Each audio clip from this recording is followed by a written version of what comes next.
তারপর আবারও ভাবতে লাগলো তার বউটা গেল কোথায়। তখনই শুনতে পাওয়া গেল ঠান্ডা ঠান্ডা কুলকুল গরম গরম সুস্বাদু খাবার খেতে হলে আগে মাথা ঠান্ডা করতে হবে। তাই সবাই শান্ত হও আর উপভোগ করো আমার হাতের সুস্বাদু রান্না। সবাই শান্ত হয়ে চোখ ঘুরিয়ে দেখলো রোদেলা হাতে একটা বড় ট্রে নিয়ে দাঁড়িয়ে আছে। মুখে তার প্রাণবন্ত হাসি, চুল খোপা করা, তবে কপালে ছড়িয়ে ছিটিয়ে এলোমেলো হয়ে আছে। কপালের এক পাশে আর গালের এক পাশে লেগে আছে ময়দা। শুভ্র সব পরখ করে দেখে হতবাক হয়ে দাঁড়িয়ে রইল। রোদেলা বড় ট্রেটা টেবিলের উপর রেখে বলল, কি রান্না করব বুঝতে পারছিলাম না। তারপর ইচ্ছে হলো গরুর কালা ভুনা আর লুচি করি। রহিমা খালা, লুচিগুলো সব নিয়ে এসো। রহিমা খালা লুচি নিয়ে এলো, তারপর দুজনে মিলে সবাইকে পরিবেশন করে দিল। শুভ্র চোখ বড় বড় করে তাকিয়ে আছে রোদেলার দিকে। রোদেলা তাকে খাবার বেড়ে দিতে দিতে বলল, এমনভাবে দেখছেন কেন? খুব অস্বাভাবিক কিছু করে ফেলেছি? না, আসলে খাবারটা মুখে দেওয়া যাবে কিনা ঠিক বুঝতে পারছি না। রোদেলা রাগে তাকালো শুভ্রর দিকে। শুভ্র বাঁকা হেসে খেতে শুরু করলো। তখনই তার বাবা মা দুজনেই বলে উঠলেন, আহা, দারুণ সুস্বাদু, এত চমৎকার হবে ভাবতেই পারিনি। বৌমা, তুমি যে এত ভালো রান্না করো আগে জানতামই না। তবে যে বিয়ান সাহেবা বলেছিলেন যে তুমি কোনো রান্নাই জানো না। রোদেলা মুস্কি হেসে বলল, আমি আসলে রান্না করি না তো তেমন, তাই বলেছে। যখন নিজের হুটহাট কিছু খেতে ইচ্ছে করতো তখন শুধু রান্না করতাম, অত অভ্যাস নেই। আজ অনেক দিন বাদে রান্না করলাম। রোদেলা আগ্রহ নিয়ে তাকালো শুভ্রর দিকে। শুভ্র খেয়েই চলেছে। জাফর সাহেব বললেন, কিরে শুভ্র, কিছু বলছিস না কেন? কেমন লাগছে বল? শুভ্র রোদেলার দিকে তাকিয়ে বলল, আব্বু, এ যাত্রায় আমি বেঁচে গেছি। তোমার মতো আর বউয়ের মিথ্যা প্রশংসা করতে হলো না। সত্যি রান্নাটা বেশ ভালো হয়েছে। রোদেলা ঠোঁট টিপে হাসলো। শুভ্রর মা হাসতে হাসতে বললেন, দেখলি তো রোদেলা, তোর স্বামী আর শ্বশুর মিলে আমাকে কেমন টিস করছে। তবে রান্নাটা সত্যি অনেক ভালো হয়েছে। তুইও খেতে বসিবার, ভার্সিটিতে যেতে হবে তো। শুভ্র রোদেলাকে তাড়া দিয়ে বলল, এদিকে এসো, তাড়াতাড়ি খাবে এসো, এমনিতেও আজ বড্ড লেট হয়ে গেছে।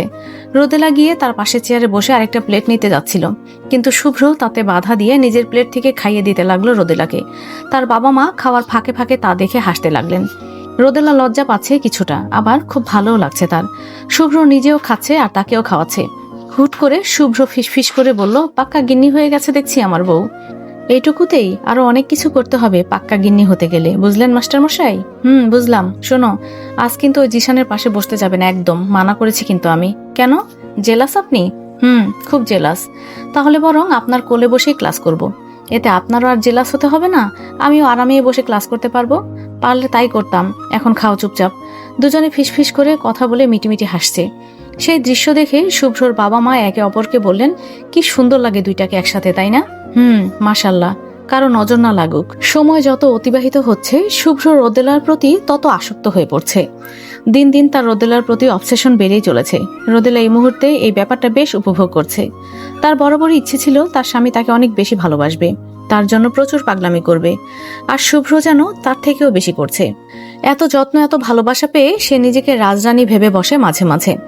জিশানের পাশে বসে তার ক্লাস করা হয় না, তবে টুকটাক কথা হয় তাদের। জিশান তাতে যেন মহা খুশি। সে একটু একটু করে রোদেলার মনে অন্যরকম জায়গা করে নিতে চায়। সেটা রোদেলা না বুঝলেও শুভ্র খুব ভালো করেই বোঝে। বেশ কিছুদিন পর স্টাফ রুম থেকে বেরিয়ে শুভ্র হেঁটে আসছে সিএসসি ডিপার্টমেন্টের করিডোর ধরে। স্টুডেন্টসরা যেতে আসতে তাকে দেখে সালাম দিচ্ছে। নিঃশব্দ তার হাঁটা চলা, তাও যেন তার উপস্থিতি অজান্তেই সবার মনে শিহরণ জাগায়। ক্লাসরুমের পাশ ঘেঁষেই সে হেঁটে যাচ্ছে। ঠিক সেই মুহূর্তে একটা জিনিস তার চোখে পড়ল। অন্য কোনো কিছু তার নজর কাটতে পারে না, শুধু রোদেলা ব্যতীত। জানালা দিয়ে সে দেখতে পেল রোদেলা বসে খুব হাসছে।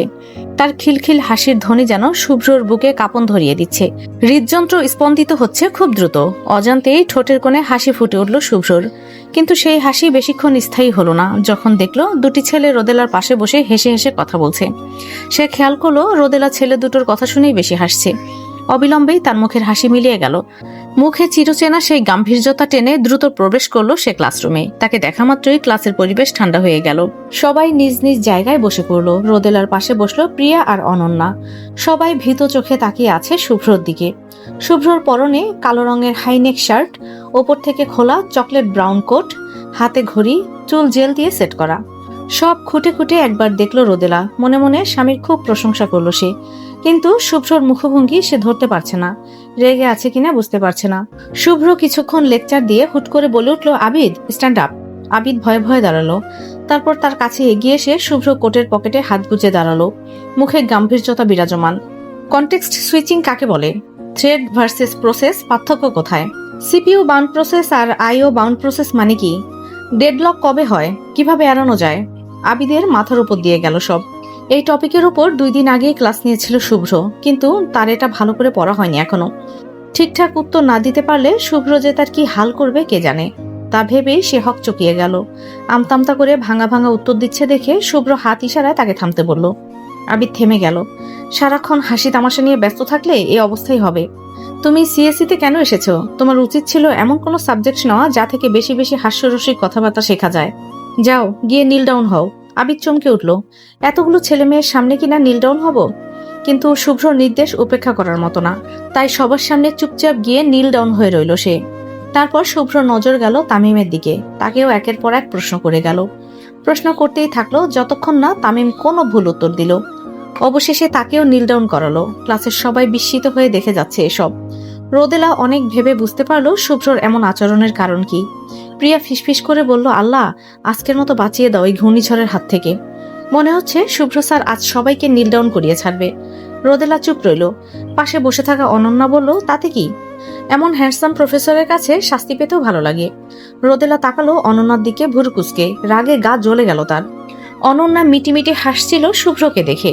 শুভ্র দুটি শাড়ির মাঝখানে দাঁড়িয়ে তাকিয়েছিল সামনে নীল ডাউন হয়ে থাকা আবিদা তামিমের দিকে। কিন্তু অনন্যার কথা তার কানে গেল ঠিকই।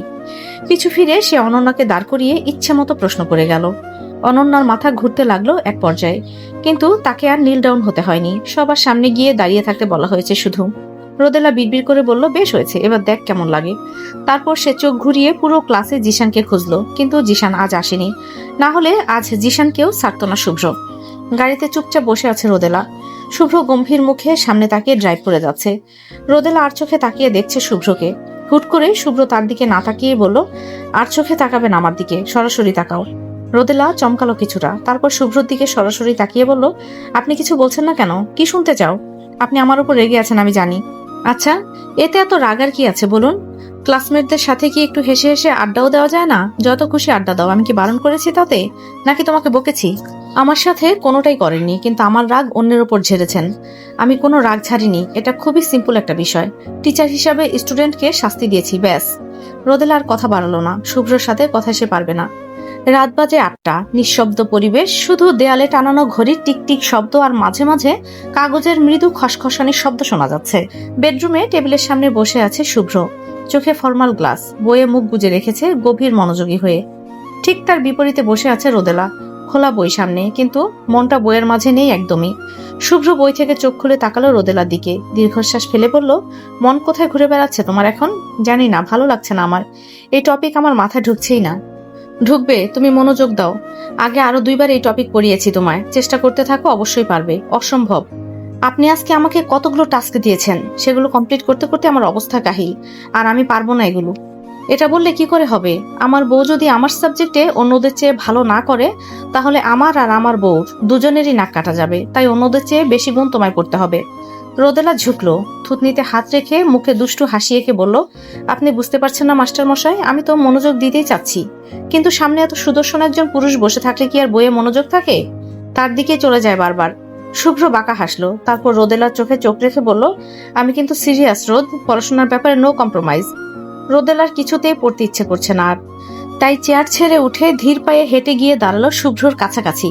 তারপর ফিসফিস করে বলল, পরে পড়বো, আপাতত একটু ব্রেক দিন, চলুন আমরা বরং অন্য কিছু করি। শুভ্র চোখ থেকে গ্লাস সরিয়ে চেয়ারে হেলান দিয়ে চোখ বন্ধ করে বলল, কোনো অজুহাত মানবো না আমি এখন।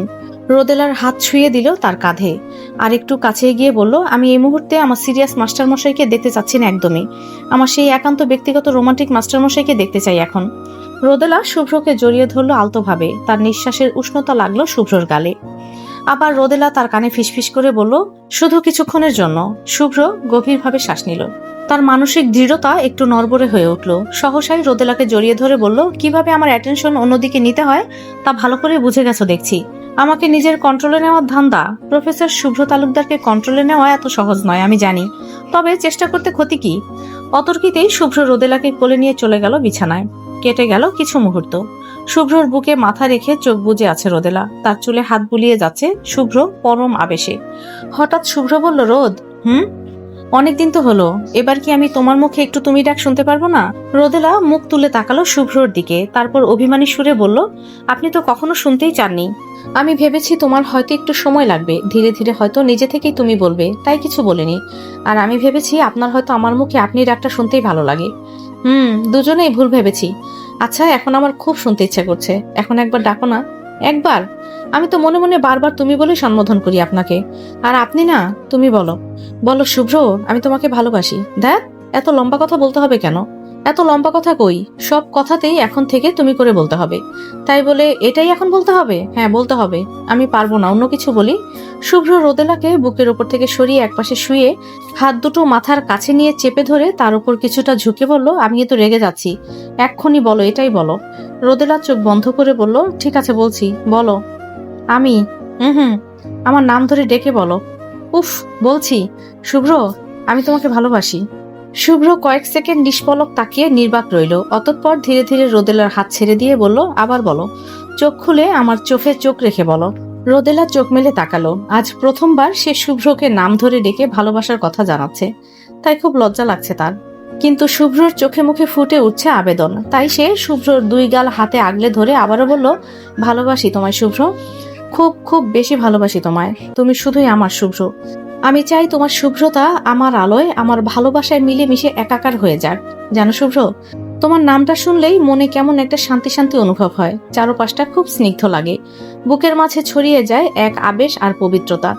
আমি তোমার ভালোবাসার পবিত্র শুভ্রতা গায়ে মাখতে চাই আজীবন। আমার শুভ্র হচ্ছে শুদ্ধতা আর প্রশান্তির প্রতীক, সে শুদ্ধতা আর প্রশান্তি শুধুই আমার হোক।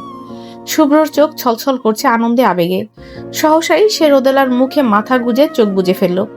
রোদেলা মুচকি হেসে তার চুলে হাত বোলাতে লাগলো। শুভ্র চাপা স্বরে বলল, এত গভীরভাবে আমাকে কেউ চায়নি এর আগে রোদ, কেউ ডাকেনি আমায় এত গভীরভাবে। কেন ডাকবে? এভাবে বলা আর ডাকার অধিকার শুধুই আমার। আমায় ছেড়ে কখনো চলে যেও না রোদ, তাহলে শুভ্রতায় দাগ লেগে যাবে, বিষাদের দাগ। এই দাগ আর মোছা যাবে না, হারিয়ে যাবে শুভ্রতা।